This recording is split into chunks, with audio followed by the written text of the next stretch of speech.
আল্লাহর দয়া, আল্লাহর ভালোবাসা, আল্লাহর করুণা যে কত বিশাল আমাদের কোনো ধারণাই নাই।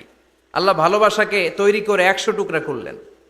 এক টুকরা ভালোবাসা পৃথিবীর সবার মাঝে ঢেলে দিলেন, আর 99 টুকরা ভালোবাসা আল্লাহ তাআলা নিজের মধ্যে রেখে দিলেন। ওই এক টুকরা ভালোবাসার ছিটে ফোটা পেয়ে আমাদের মধ্যে ভালোবাসার ঠেলা কি দেখছেন? এক টুকরা না দিয়ে যদি আল্লাহ 20 টুকরা দিত, যদি 50 টুকরা দিত, তাহলে প্রতিদিনই 14ই ফেব্রুয়ারি হয়ে যেত।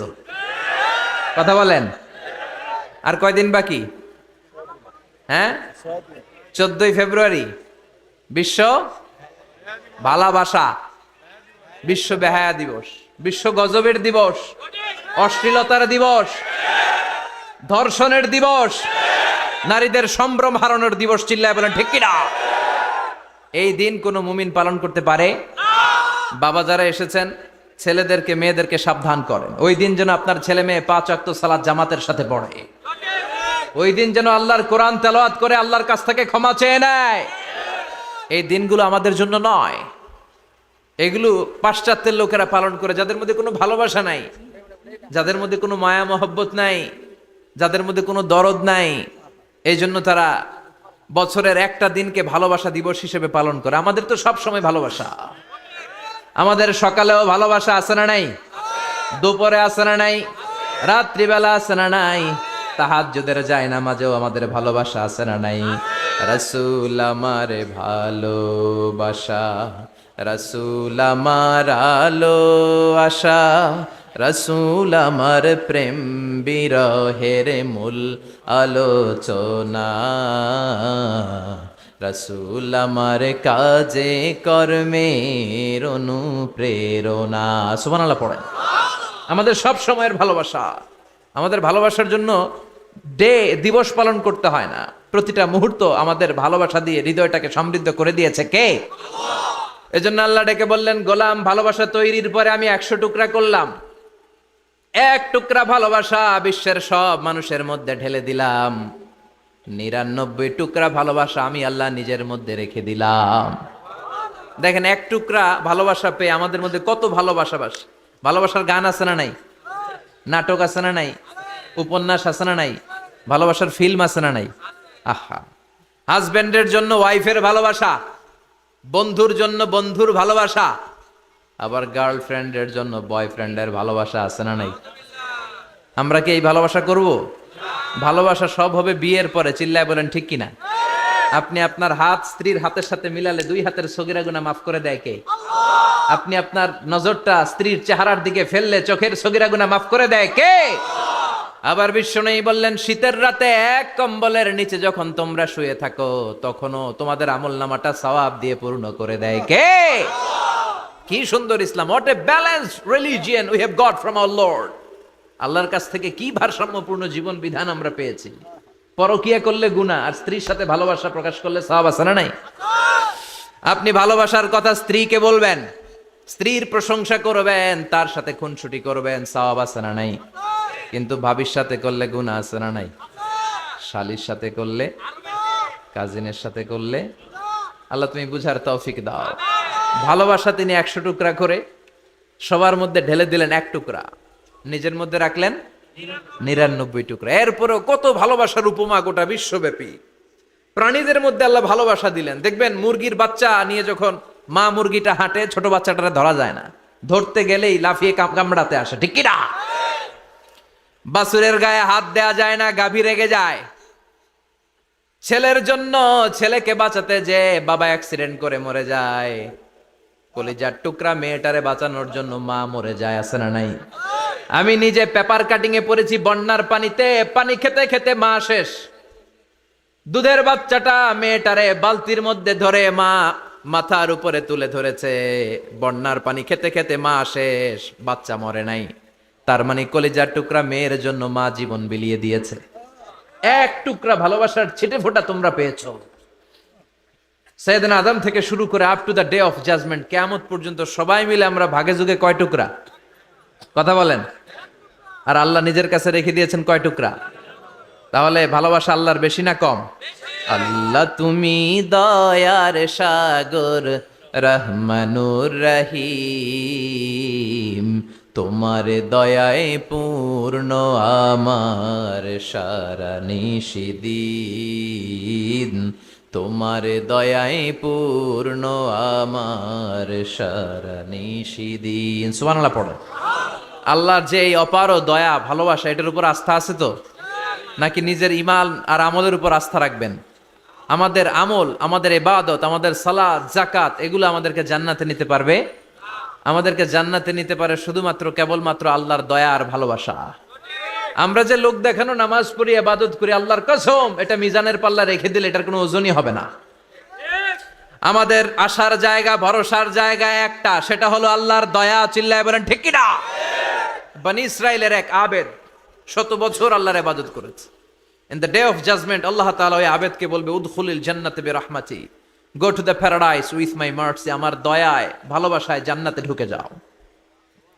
ওই আল্লাহর ওলি বলবে, বালবি আমালি, আল্লাহ আমি আমার আমল দিয়ে যেতে চাই, আপনার দয়া দিয়ে জান্নাতে যাওয়া লাগবে কেন? আমি নামাজ তো কম পড়ি নাই, জিকির তো কম করি নাই, তাহাজ্জুদ তো কম পড়ি নাই। আল্লাহ বলবেন, তাই এত তাহাজ্জুদ পড়েছিস, আমি যে চোখ দিয়েছি এই চোখের নেয়ামতের শুকরিয়াই তো তোর আদায় হয় না। এই দুটি চোখ দিয়েছ বলে দেখি যে কত অপরূপ, নয়নাভিরাম খেতে খামারের জুড়াই জ্বালা বিধুর ধূপ, তোমার দেয়া চোখের শুকুর জানাবো তার ভাষা কই, যতই দেখি ততই যেন পলক ছাড়া চেরই। ঠিক কি না? আল্লাহ বললেন, এই যে একটা চোখ দিয়েছি, এই চোখের নেয়ামতের শুকরিয়াই তো আদায় হয় নাই। তুই আমার সাথে হিসাব করলি, ওকে ওকে, লেটস মেক এ ক্যালকুলেশন, চল একটা হিসাব করি। তোর 100 বছরের ইবাদত এক পাল্লা রেখে দিলাম, আর আমি দয়া করে মায়া করে পৃথিবীর নাজ নেয়ামত আর সৌন্দর্য দেখার জন্য যে তোকে চোখ দিয়েছি, 2টা চোখ নয়, একটা চোখ আরেক পাল্লায় রেখে দিলাম। ওজন দেওয়ার পর দেখা যাবে মুহূর্তের মধ্যে চোখের পাল্লাটা ভারী হয়ে গেছে। আল্লাহ বলবেন, এখন হিসাব বলেই you have to go to the hell fire, তোকে এখন জাহান্নামে যেতে হবে, যা জাহান্নামে যা। এবার আল্লাহর ওলি বলবে, আল্লাহ মাফ চাই, দোয়াও চাই, জাহান্নামে যেতে পারবো না, আল্লাহ তুমি আমারে মাফ করে দাও। আল্লাহ বলবেন, now you are on the right track, এখন তুমি লাইনে আসছো মিয়া, এতক্ষণ বেলাইনে কথা বলতেছিল। আমার দয়া, আমার রহমত, আমার ভালোবাসা ছাড়া কশ্চিন কালেও কেউ জান্নাতে ঢুকতে পারবে আল্লাহ তখন তারে বলবেন, উদখুলিল জান্নাতে বিরহমাতি, go to the paradise with my mercy, আমার দয়ায় এখন তুমি জান্নাতে ঢুকে যাও। চিল্লায় পড়েন সুবহানাল্লাহ। এজন্য মানুষ মাত্রই ভুল হবে, অন্যায় হবে। ভুল করা, পাপ করা, অন্যায় করা এটা দোষের কিছু না, কিন্তু পাপের উপর স্থায়ী থাকা হলো দোষের। ঠিক কিনা? শয়তান ভুল করেছে, অন্যায় করেছে, সাথে সাথে যদি শয়তান তওবা করতো, ইবলিস রেও মাফ করে দিত কে? কিন্তু সে মাফ চায় নাই, সে তার পাপের উপরে অটল ছিল। ঠিক কিনা? শয়তান আর ইনসান, এই দুয়ের মধ্যে মৌলিক পার্থক্য হচ্ছে এটা, শয়তান পাপ করে পাপের উপর স্থির থাকে, আর আমরা পাপ করে মাফ চাই কার কাছে? আমাদের জন্য মাফ চাওয়ার দরজা খোলা আছে না নাই? সকালে গুনাহ করছি, দুপুরে মাফ করে দিবে কে? দুপুরে পাপ করছি, রাতে মাফ চাইলে ক্ষমা করে দিবে কে? 24/7 সব সময় এই মাফ চাওয়ার দরজাটা খোলা আছে না নাই? শুধুমাত্র কেবলমাত্র 2টা সময় আল্লাহ তাআলা তওবা কবুল করে না। এক হচ্ছে বাদাল গারগারা, বাদাল গারগারা, মালাকুল মাউত যখন এসে রূহ ধরে টান দেয়, তখন গলায় গরগর গরগর শব্দ হয়। মালাকুল মাউতকে দেখে ফেললে আর তওবার কোনো সুযোগ নেই। সাইয়েদনা মুসা আলাইহিস সালাম তার চাচাতো ভাই কারুনকে বলেছিল, সম্পদের যাকাত দাও, এ সম্পদ আল্লাহ দিয়েছে। কারণ বলে, আল্লাহ দেয় না, ইন্নামা উতীতুহু আলা ইলমিন ইনদি, আমি আমার ইন্টেলেক্ট, আমার সৃজনশীলতা, আমার বুদ্ধিমত্তা খাটিয়ে সম্পদ উপার্জন করেছি, আমি যাকাত দিব না। মুসা আলাইহিস সালাম বললেন, তাহলে আযাবের অপেক্ষা করো। কারণ বলল, পারলে আযাব নিয়ে আস। রব্বুল আলামিন বললেন, ফাখাসাফনা বিহি ওয়া বিদারিহিল আরদ, ও মুসা নিরাপদ দূরত্বে তুমি সরে যাও, আমি এখনই কারুনকে তার সব সম্পদ সহ জামিনের মধ্যে দাবিয়ে দেব। কারণ তার সম্পদ সহ জামিনে দেবে যেতে লাগলো। আমি জায়গাটা নিজে দেখে এসেছি। মিশরের রাজধানী কায়রো থেকে 120 কিলো দূরে ফাইউম নামে একটা জেলা আছে, ওই জেলায় বহাইরা কারুন, কারুনের সব সম্পত্তি আল্লাহ জামিনে দাবিয়ে দিয়েছে। হাঁটু পর্যন্ত দেবে যায়, সে ভেবেছে আমি বেঁচে যাব। কোমর পর্যন্ত দেবে গিয়েছে, বেঁচে যাব। গলা পর্যন্ত যখন দেবে গিয়েছে, আর বাঁচার সুযোগ নাই। কারণ কয়, মুসা সব সম্পত্তি তোরে আর তোর আল্লাহরে দিয়ে দিলাম, আমারে বাঁচা, আমারে বাছা আমি তওবা করলাম, তখন কি তওবার সময় আছে? কথা কন। বাদাল গারগারা, মালাকুল মাউত যখন দেখে ফেলবেন তখন তওবার সুযোগ আছে? ফেরাউনেরও একই দশা। লোহিত সাগরের পানি খেতে খেতে ফেরাউনের পেটটা যখন এত বড় হয়ে যায়, ফেরাউন হাত তুলে বলে আনা মিনাল মুসলিমিন, আমি মুসলমান।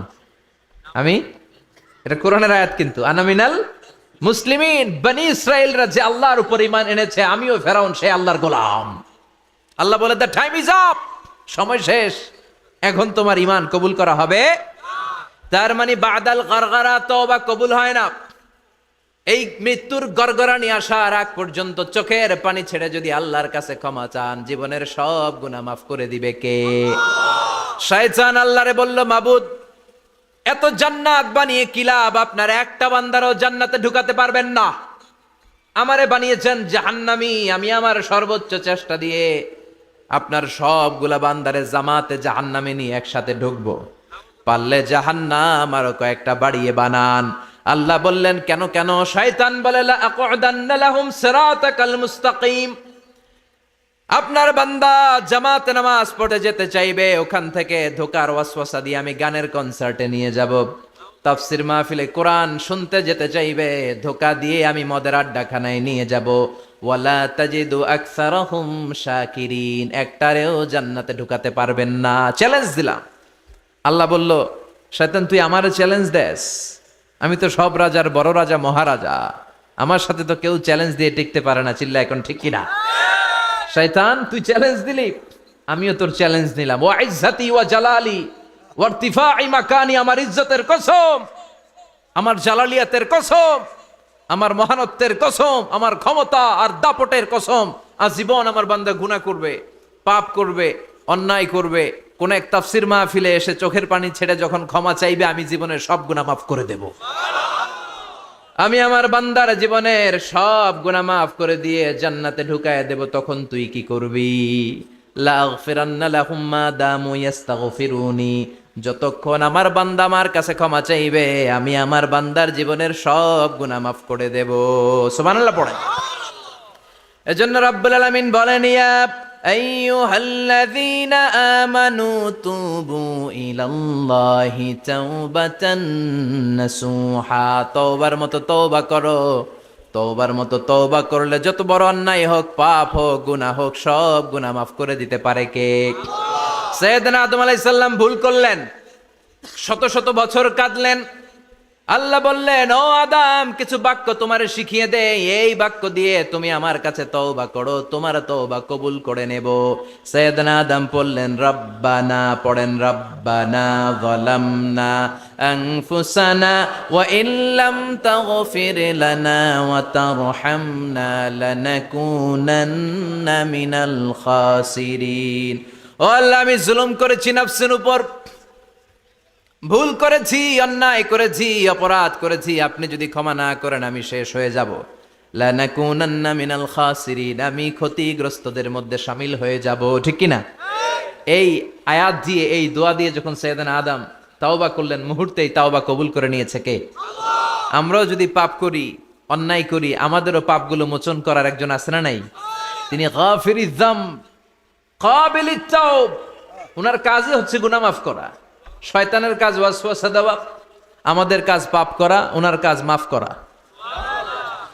আল্লাহ ডেকে বলে, গোলাম তোরা যদি পাপ না করতি আর বারবার মাফ না চাইতি, তাহলে তোদেরকে ধ্বংস করে দিয়ে জমিনের বুকে এমন একটা জাতি আমি বানাতাম যারা পাপ করতো আর মাফ চাইতো, আর আমি মাফ করতাম। সুবহানাল্লাহ পড়েন। মাফ করতে আল্লাহর বড্ড ভাল লাগে, চোখের পানি দেখতে আল্লাহর বড্ড ভাল লাগে, কায়মনো বাক্যে কেউ দোয়া করছে এই দৃশ্য দেখতে আল্লাহর ভালো লাগে। চিল্লায় বলেন সুবহানাল্লাহ। এজন্য পাপ আমাদের যত বড় হোক, আমাদের জন্য মাফ আছে না নাই?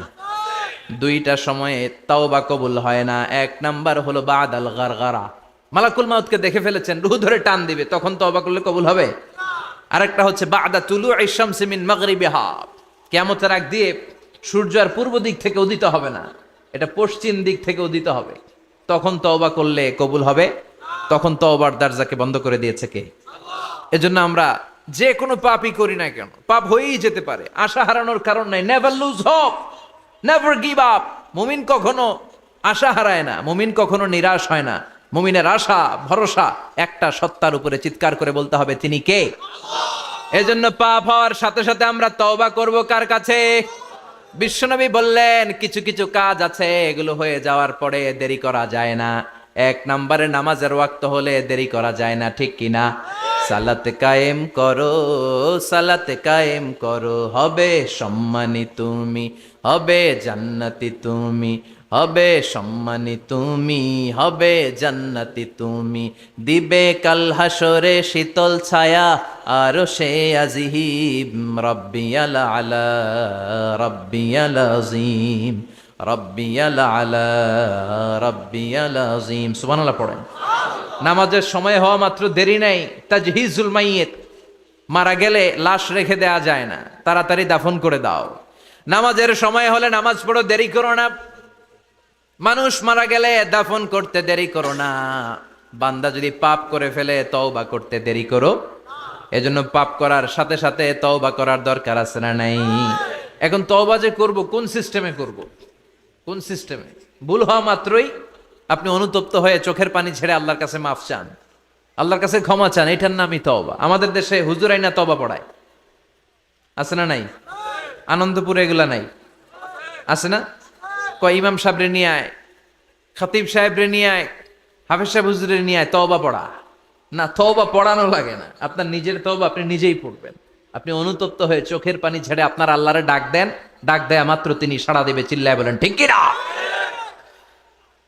ওলামায়ে কেরামরা তওবার 5টা শর্ত আরোপ করেছে। এই 5টা শর্তের আলোকে যদি তওবা করেন মুহূর্তের মধ্যেই তওবা কবুল করে নিবে কে? এক নাম্বার শর্ত হচ্ছে আল ইকরা, acknowledgement. You have to acknowledge that you are the great sinner in the world. এই পৃথিবীর সবচেয়ে বড় পাপী। 5টা শর্তের এক নাম্বার হচ্ছে আপনি স্বীকার জান আল্লাহ আমার চেয়ে বড় পাপী আকাশের নিচে জমিনের উপরে দ্বিতীয়টা নাই। এমন কোনো পাপ নাই যে আমি করি নাই। আমার চেয়ে নাদান, আমার চেয়ে পিশাচ, আমার চেয়ে বড় পাপী দ্বিতীয়টা কেউ। অ্যাকনলেজ ইউর সিন, আপনি আপনার পাপগুলো স্বীকার করেন। Number 1। Number 2, আন-নাদাম, repentance. You have to be repentant for what you have committed from sins. যে পাপ করেছেন এই পাপের জন্য আপনি লজ্জিত হন। আপনি নিজেকে আল্লাহর কাছে ছোট করে পেশ করেন, আল্লাহরে ডেকে বলেন আল্লাহ আমি আপনার গোলাম, গোলামের ঘরের গোলাম, বান্দির ঘরের গোলাম, আমারে মাফ করে দেন, আমি লজ্জিত, আমি অনুতপ্ত।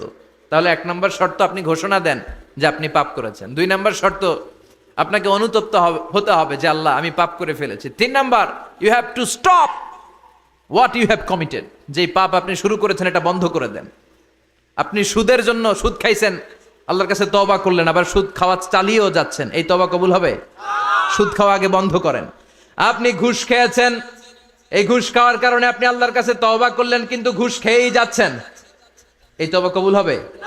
3 নাম্বার হচ্ছে you have to stop what you have committed. আপনি যেই পাপ করেছেন এটাকে বন্ধ করেন। 4 নাম্বার শর্ত, you have to hate what you have committed. আপনি যেই পাপটা করেছেন এটাকে মন থেকে ঘৃণা করেন, ওইটারে মন থেকে ঘৃণা করতে হবে। 5 নাম্বার শর্ত হচ্ছে you have to determine that you never repeat this sin again. আল্লাহর কাছে ওয়াদা দেন, কমিটমেন্ট দেন যে আল্লাহ পারতপক্ষে আমার জীবনে আর এই কাজটা করব। এই 5টা শর্তের আলোকে তওবা করলে কবুল করবে কে? 1 নম্বরে স্বীকার জান আল্লাহ আমি পাপী। 2 নম্বরে অনুতপ্ত হন। 3 নম্বরে পাপ কাজটা বন্ধ করে দেন। 4 নম্বরে ওই পাপ কাজটাকে মন থেকে ঘৃণা করেন। 5 নম্বরে আল্লাহর কাছে ওয়াদা দেন আর জীবনেও এই পাপ করব না। এই 5টা শর্তের আলোকে যদি তওবা করেন আপনার তওবা কবুল করে নিবে কে? এজন্য যত পাপ যত অন্যায় আমরা করি না কেন আমাদের এই পাপগুলো অন্যায়গুলো ক্ষমা করার একজন আছে না নাই? তিনি কে? এজন্য সব সময় তওবা করতে রাজি আছেন তো? প্রতিদিন শত শতবার তওবা করতে রাজি আছেন? প্রতিদিন শত শতবার ইস্তেগফার পড়তে রাজি আছেন? বিশ্বনবী প্রতিদিন 70 বারেরও বেশি ইস্তেগফার পড়তেন। শুধু টয়লেটে যে মুহূর্তে থাকতেন ওই মুহূর্তে পড়তেন না। টয়লেটে ঢুকার মুহূর্তে বিশ্বনবী ইস্তেগফার পড়তে পারতেন না, তাই টয়লেট থেকে বেরোয়েই তিনি ইস্তেগফার পড়তেন। তিনি পড়তেন গফরানাক। কি পড়তেন? গফরানাক মানে হলো আস্তাগফিরুল্লাহ। গফরানাক মানে কি? গফরানাক মানে আল্লাহ আমি আপনার ক্ষমা চাই, মানে আস্তাগফিরুল্লাহ। আবার বিশ্বনবী বলতেন মান লাযামাল ইস্তিগফার জাআলাল্লাহু লাহু মিন কুল্লি দীকিন মাখরাজা। যে ব্যক্তি সব সময় ইস্তেগফারের সাথে লেগে থাকে তাকে সব সময় বিপদ থেকে মুক্তি দিবে কে? আমাদের জীবনে বিপদ আছে না নাই? কত ধরনের বিপদ! যে কোনো সময় অসুস্থ হয়ে যেতে পারি, যে কোনো সময় দুর্ঘটনার কবলে পড়তে পারি, যে কোনো সময় গুম হয়ে যেতে পারি। কথা কন, এদেশে গুম টুম নাই মনে হয়, ক্রস ফায়ার নাই, কে কোন সময় গুম, কে কোন সময় নাই, কোনো ঠিক নাই। আল্লাহ বিশ্বনবী বললেন, মান লাজিমাল ইস্তিগফার জাআলাল্লাহু লাহু মিন কুল্লি দিকিন মাখরাজা। সব সময় যে ইস্তিগফারের সাথে আঠার মতো লেগে থাকবে, আল্লাহ তাআলা তাকে বিপদ থেকে সব সময় মুক্তি দান করবেন। সুবহানাল্লাহ পড়েন।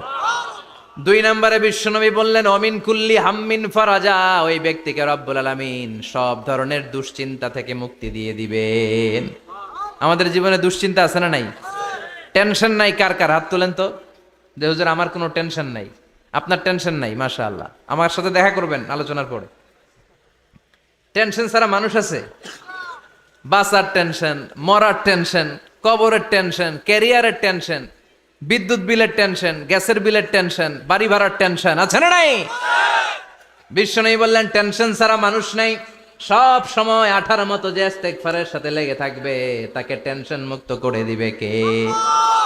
3 নাম্বার, ওয়ারযুকহু মিন হাইসু লা ইয়াহতাসিব। এমন জায়গা থেকে আল্লাহ তাআলা রিজিকের ব্যবস্থা করে দিবেন সে কল্পনাও করতে পারবে না।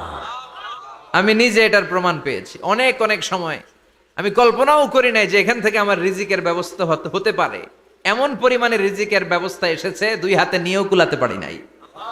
এজন্য সব সময় চলতে ফিরতে উঠতে বসতে ইস্তিগফারের সাথে লেগে থাকার দরকার আছে না নাই? আবার বিশ্বনবী বললেন, সদা সর্বদা যারা সব সময় ইস্তিগফার পড়বে আল্লাহর পক্ষ থেকে কোনো আযাব গজব তাদের উপর পাকড়াও হবে না। ওয়া মা কানাল্লাহু মুআযযিবাহুম ওয়া হুম ইস্তাগফিরুন। সুবহানাল্লাহ। যতক্ষণ তুমি ইস্তিগফার পড়বে আল্লাহর পক্ষ থেকে প্রোটেকশন আছে না নাই? তাহলে 4টা জিনিস পেলেন। 1 নম্বরে বিপদ থেকে মুক্তি দিবে কে? টেনশন মুক্ত করে দিবে কে? রিজিকের ব্যবস্থা করে দিবে কে? আল্লাহর আযাব আর গজব থেকে আপনার হেফাজতে রাখবে কে? ইস্তিগফার পড়ার 5 নম্বর ফজিলত হচ্ছে, সব সময় ইস্তিগফার পড়লে আপনি মুস্তাজাবুদ দাওয়া হয়ে যাবেন। কি হয়ে যাবেন? মানে দোয়া করলেই কবুল করবে কে? মুস্তাজাবুদ দাওয়া, এই টার্মিনোলজি, এই পরিভাষাটাকে আজকে প্রথম শুনলেন? খেয়াল রাখবেন, মুস্তাজাবুদ দাওয়া মানে এমন ব্যক্তি, যেই ব্যক্তি দোয়া করতে দেরি কিন্তু দোয়া কবুল হতে দেরি হয়। হাত তুলে দোয়া করতে দেরি, মুহূর্তেই দোয়া কবুল করে নেয় কে? আপনি যদি সব সময় ইস্তিগফারের আমলটা করেন আপনারে মুস্তাজাবুদ দাওয়া বানিয়ে ফেলবে কে? আপনারা ইমাম আহমদ ইবনে হাম্বলের নাম শুনেছেন? আমাদের ইসলামে 4টা মাযহাবের প্র্যাকটিস আছে, অনুশীলন। হানাফি, শাফিঈ, মালিকি। 4 নাম্বারটা কথা কন। আরো অনেক মাযহাব আছে, কিন্তু এই 4টা মাযহাব বেশি প্রসিদ্ধ। গোটা বিশ্বের মানুষগুলো কোরআন সুন্নাহর আলোকে যে আমলগুলো করে এটা 4টা মাযহাবের রেফারেন্সের সাথে কোনো না কোনো ভাবে মিলে যায়। এটার প্রথমটা হচ্ছে হানাফি, দ্বিতীয়টা শাফিঈ, তৃতীয়টা 4 নম্বরটা সবাই বলেন কি নাম? হাম্বলি। ইমাম আহমদ ইবনে হাম্বল এই মাযহাবের ধারক বাহক প্রতিষ্ঠাতা। তিনি ছিলেন জগৎ বিখ্যাত মুহাদ্দিস, জগৎ বিখ্যাত মুহাদ্দিস। ওনার পুরো জীবনটা উনি হাদিস সংগ্রহের কাজে ব্যয় করেছেন এবং একক স্বতন্ত্র হাদিসের গ্রন্থ হিসেবে পৃথিবীর সবচাইতে বড় যে হাদিসের কিতাব ওইটার নাম হচ্ছে মুসনাদে আহমদ ইবনে হাম্বল। যারা আলেম ওলামা আছেন জানেন না? মুসনাদে আহমদ ইবনে হাম্বল, এটার মধ্যে প্রায় 40,000 হাদিসের কম্পাইলেশন আছে। সুবহানাল্লাহ, বাড়িতে গিয়ে বললেন। এত বিশাল হাদিসের গ্রন্থের রচয়িতা। ওনার শেষ জীবনে উনি হাদিস সংগ্রহের জন্য সফর করতেন। শীতের এক রাতে তিনি সফরে বেরিয়েছেন।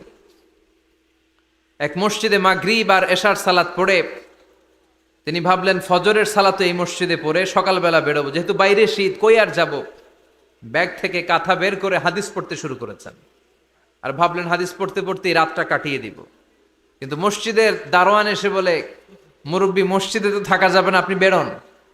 আহমদ ইবনে হাম্বল অনুনয় বিনয় করলেন যে তোর কাছে হাত জোর করে ক্ষমা চাই বাবা, এই শীতের রাতে আমারে বের করে দিস না, আমি রাতটা মসজিদে কাটাতে চাই। আমি ফজরের নামাজেরও মুসল্লি এই মসজিদের, আমি ফজর পরে তারপরে যাব।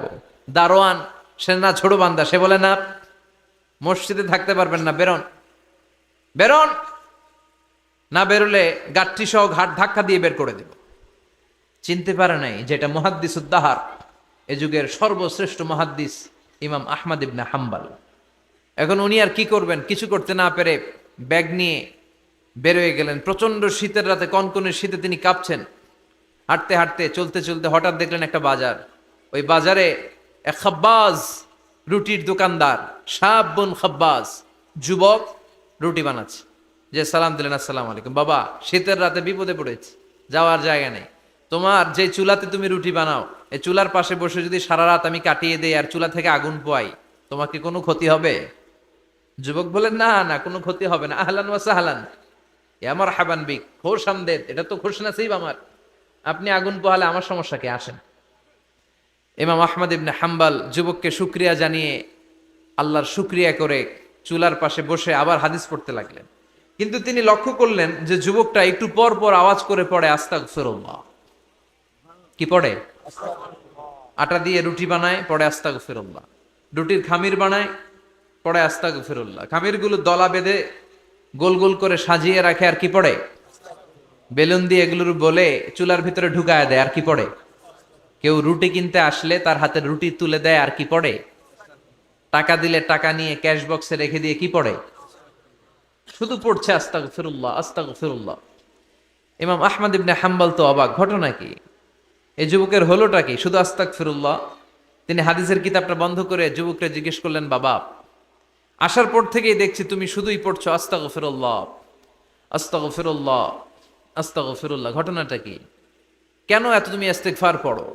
যুবক বলল, এটা আমার একটা চিরাচরিত আমল, সব সময় আমি এই আমলটা করি। আমি সব সময় ইস্তেগফারের সাথে আঠার মতো লেগে থাকি, আর সব সময় ইস্তেগফার পড়ার কারণে আল্লাহ তাআলা আমাকে মুস্তাজাবুদ দাওয়া বানিয়ে দিয়েছে।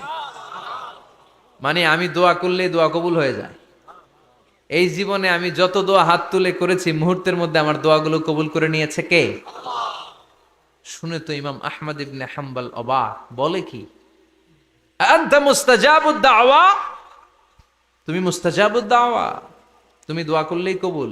না, আনা মুস্তাজাবুদ দাওয়া, হ্যাঁ আমি দোয়া করলেই কবুল হয়ে যায়। তুমি জীবনে যা দোয়া করেছো সব পেয়েছো? হ্যাঁ, আমি জীবনে যা দোয়া করেছি আমি সব পেয়েছি, সব দোয়া কবুল হয়েছে আমার জীবনে, শুধু একটা দোয়া ছাড়া। ইমাম আহমদ ইবনে হাম্বলের কৌতূহল আরো বেড়ে গেল। সব দোয়া তোমার কবুল হয়েছে, একটা দোয়া কবুল হয় নাই, সেটা আবার কি?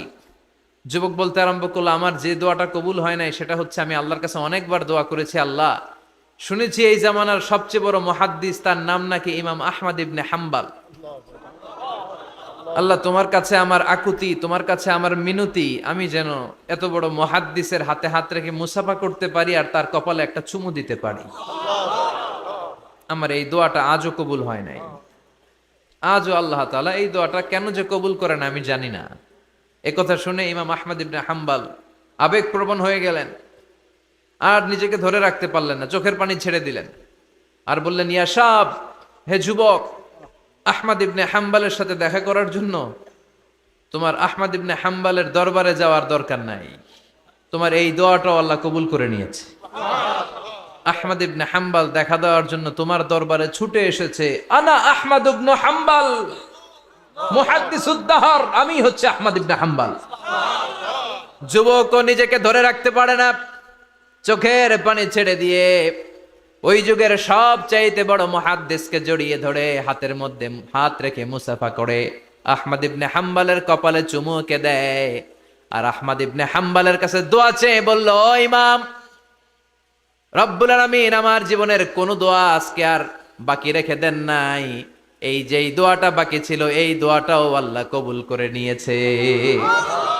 এই দোয়াটাও কবুল, মুস্তাজাবুদ দাওয়া।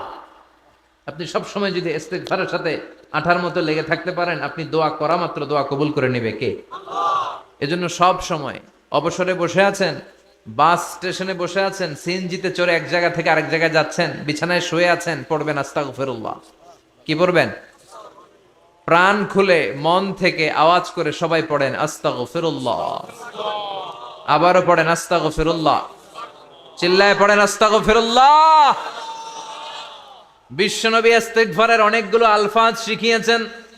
সবচেয়ে সহজ যেটা শিখিয়েছেন সেটার নাম হলো আস্তাগফিরুল্লাহ।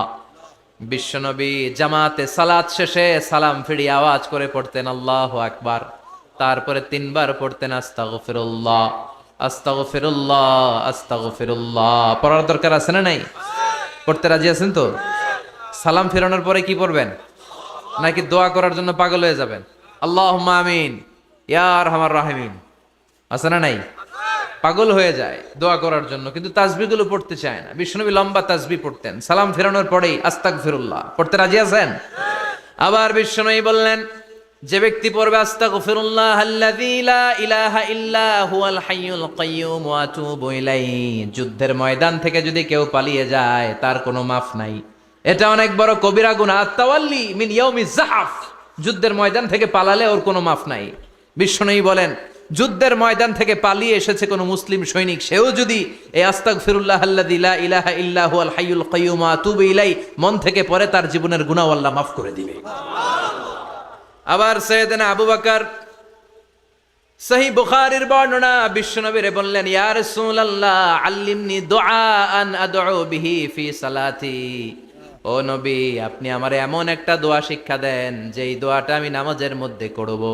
বিশ্বনবী বললেন, তুমি নামাজের মধ্যে পড়ো, আল্লাহুম্মা ইন্নী যালামতু নাফসি যুলমান কাসীরা ওয়া লা ইয়াগফিরুয যুনুবা ইল্লা আনতা ফাগফিরলি মাগফিরাতাম মিন ইনদিকা ইন্নাকা আনতাল গফুরুর রহিম। সুবহানাল্লাহ।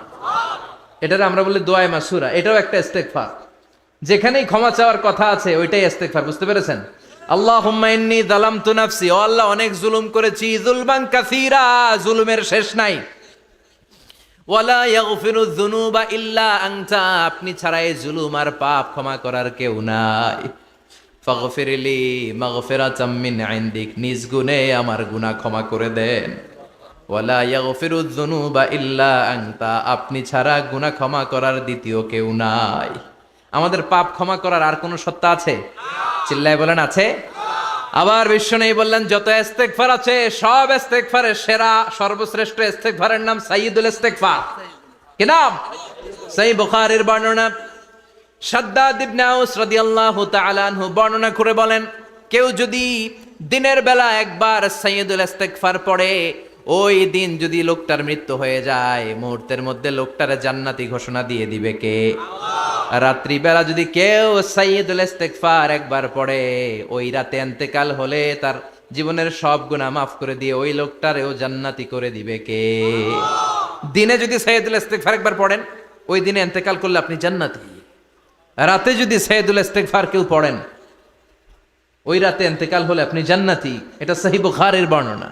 সব ইস্তেগফারের রাজা, শ্রেষ্ঠ ইস্তেগফার। মুখস্থ আছে না? কার কার মুখস্থ আছে? হাত তুলেন। সাইয়্যিদুল ইস্তেগফার মুখস্থ আছে কার? মাশাআল্লাহ, তাবারাকাল্লাহ। এটা আপনাদের বাড়ির কাজ দিলাম।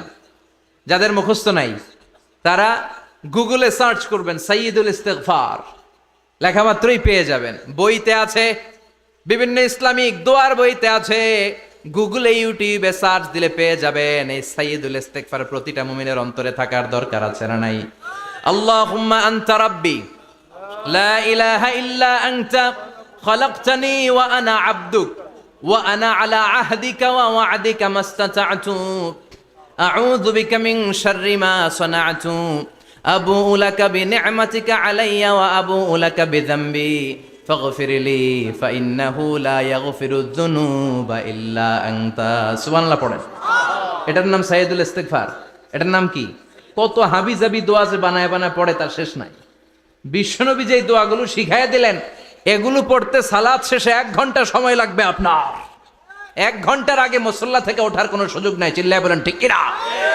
বিশ্বনবী সালাম ফিরিয়ে আওয়াজ করে পড়তেন আল্লাহু আকবার, 3 বার পড়তেন আস্তাগফিরুল্লাহ, 33 বার সুবহানাল্লাহ, 33 বার আলহামদুলিল্লাহ, 33 বার আল্লাহু আকবার। এরপরে পড়তেন লা ইলাহা ইল্লাল্লাহু ওয়াহদাহু লা শারীকা লা লাহুল মুলকু ওয়া লাহুল হামদু ওয়া হুয়া আলা কুল্লি শাইইন কাদির। সুবহানাল্লাহ পড়েন।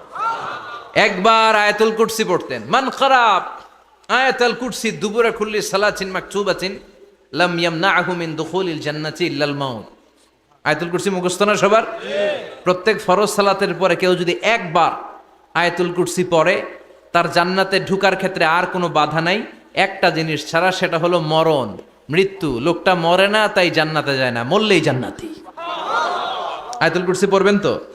সালাত শেষে বিশ্বনবী বলতেন, আল্লাহুম্মা ইন্না নাসআলুকাল হুদা ওয়াত তুকা ওয়াল আফাফা ওয়াল গিনা, আল্লাহুম্মা আ'ইন্না আলা যিকরিকা ওয়া শুকরিকা ওয়া হুসনি ইবাদাতিক, আল্লাহুম্মা লা মানিআ লিমা আ'তাইতা ওয়া লা মু'তিয়া লিমা মানআতা ওয়া লা ইয়ানফা'ু যাল জাদ্দি মিনকাল জাদ, আল্লাহুম্মা হাব্বিব ইলাইনাল ঈমান ওয়া যায়্যিনহু ফি কুলুবিনা ওয়া কাররিহ ইলাইনাল কুফরা ওয়াল ফুসুক ওয়াল ইসয়ান ওয়াজআলনা মিনার রাশিদিন। সুবহানাল্লাহ পড়ে। অভাব নাই, সহি দোয়ার অভাব নাই, এগুলো ধুইয়া বানায় বানায় আন্দাজে মান্দাজে দোয়া কালাম পড়ে। এজন্য মাসনুন যে দোয়াগুলো আছে এগুলো পড়বেন তো। সাইয়্যিদুল ইস্তিগফার মুখস্থ করবেন, কথা দিছেন তো, কথা দিছেন। কারা কারা মুখস্থ করবেন হাত তুলে আমারেন আল্লাহর দেখান। রাজি আছেন মুসলমান? আল্লাহ সবাইকে কবুল করুন, আমরা পড়ি আমিন। আবার আল্লাহ বললেন, ওয়াল মুস্তাগফিরিনা বিল আসহার, ওয়াল মুস্তাগফিরিনা বিল আসহার, আমার প্রিয় বান্দারা শেষ রাতে চোখের পানি ছেড়ে তাহাজ্জুদের নামাজে যায়, নামাজ ভিজায়, আর শেষ রাতে ইস্তেগফার পড়ে, ঠিক কিনা? তাহাজ্জুদের যায় নামাজে মরণ দিও প্রভু আমায়, একামতে দিনের কাজে কবুল করে নিও আমায়। তাহাজ্জুদের যায় নামাজে মরণ দিও প্রভু আমায়, একামতে দিনের কাজে কবুল করে নিও আমায়। সুবহানাল্লাহ পড়ে।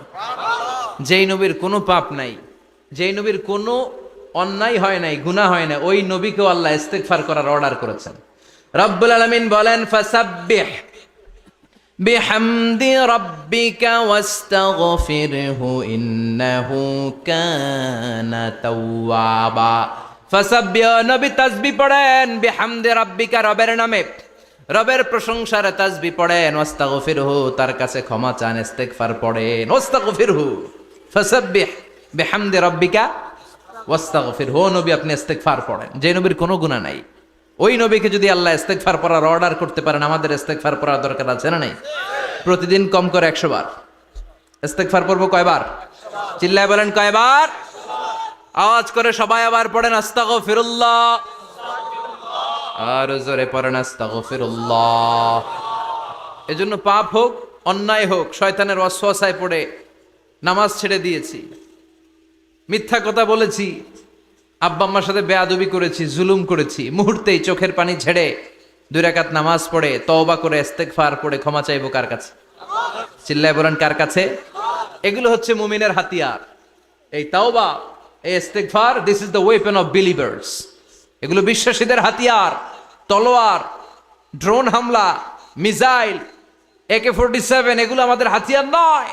আমাদের আসল হাতিয়ার হচ্ছে তওবা, আমাদের আসল হাতিয়ার হচ্ছে ইস্তিগফার, আমাদের আসল ওয়েপন হচ্ছে জিকির। চিল্লায় বলেন ঠিক কিনা? আর জিকিরটা হতে হবে একজনের নামে। চিল্লায় বলেন তিনি কে? ওয়াযকুর রাব্বাকা ফি নাফসিকা তাদাররুআ ওয়া খীফা ওয়া দুনাল জাহরি বিল কওলি বিল গুদুমি ওয়াল আসাল ওয়া লা তাকুম মিনাল গাফিলিন। আল্লাহ বললেন, ওয়াযকুর রাব্বাকা ফি নাফসিকা তাদাররুআ ওয়া খীফা, আল্লাহর জিকির করো, আল্লাহর নাম জপ মনে মনে, বিনয়ের সাথে, গোপন ভাবে, চিৎকার চেঁচামেচি করো না। কিন্তু আমাদের জিকিরের ভেতরে চিৎকার চেঁচামেচি আছে না নাই? আমরা মাহফিলের মধ্যে মাঝে মাঝে লা ইলাহা ইল্লাল্লাহর জিকির করাই না আওয়াজ করে। এটা হচ্ছে তালিমান, তালিমের জন্য জায়েজ আছে, কিন্তু শ্রেষ্ঠ জিকির হচ্ছে একা একা জিকির করা। আল্লাহ বললেন তাদাররুআ ওয়া খীফা, কোরআনের আয়াত, তাদাররুআ ওয়া খীফা, with full of humility and humbleness, বিনয়ের সাথে জিকির করো। খীফা, গোপনে গোপনে, দুনাল জাহারি বিল কওল, চিৎকার না করে। কিন্তু চিৎকার করে লাফিয়ে লাফিয়ে জিকির করে দেশে আছে না নাই? কথা বলেন। ইন্নাল্লাহা জামিল ওয়া ইউহিব্বুল জামাল, আল্লাহ নিজে সুন্দর, আর সব সুন্দরকে আল্লাহ পছন্দ করেন। দেখবেন এদেশে কিছু জিকির আছে, ওইটার মধ্যে আল্লাহর নাম বোঝা যায় না, আছে না নাই? হুই হাই করে লাফালাফি করে, এই যে হুই হুই হুই হুই যে করে, এই হুই হুই এর মধ্যে আল্লাহর নাম আছে? কথা কোন? যেই শব্দে আল্লাহর নাম নাই ওটা দিয়ে জিকির করা যাবে? কত ধরনের ভয়ঙ্কর জিকির। আবার জিকিরও করে বাঁশের উপরও লাফায়। যিনি জিকির পরিচালনা করে তার কাদের উপর যে চেপে বসে আছে না নাই? এটা কি জিকিরের সৌন্দর্য? কথা বলেন। আমরা জিকির করব ওই পন্থায় যে পন্থায় বিশ্বনবী করেছেন, সাহাবারা করেছেন। বিশ্বনবী জিকির করতেছেন, সাহাবারা জিকির করতে করতে বিশ্বনবীর কান্দে উঠছে, আছে না হাদিসে? সাহাবারা জিকির করতে করতে খেজুর গাছের চূড়ায় উঠেছে। কথা বলেন। জিকিরের মধ্যে সৌন্দর্য আছে না নাই? এজন্য জিকিরের সৌন্দর্যগুলো অবলম্বন করে যেন আমরা আল্লাহরে ডাকতে পারি। চিল্লায় বলেন ঠিক কিনা? এজন্য রাব্বুল আলামিন বলেন, ফাযকুরুনি আযকুরকুম ওয়াশকুরুলি ওয়ালা তাকফুরুন। বেশি বেশি আমার জিকির করো, তাইলে আমিও তোমাদের জিকির করব।